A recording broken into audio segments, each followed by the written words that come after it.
Ditelantarkan begitu saja oleh JSX suaminya membuat Melda Savitri sempat murka.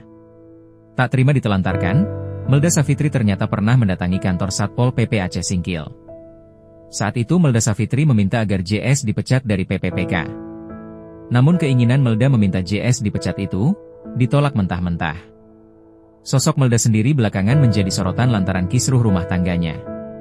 Melda disebut-sebut diceraikan JS sesaat setelah mantan suaminya itu lulus PPPK.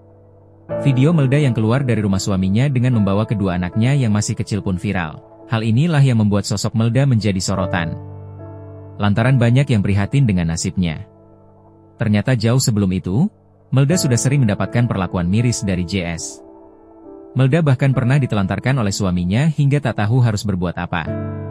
Saat itu, Melda hanya mendatangi kantor Satpol PP Aceh Sangkil tempat JS bekerja.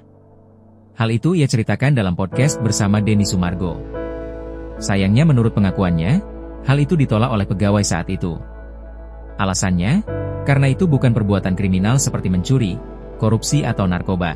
Dari situ, Melda mengaku mulai ikhlas.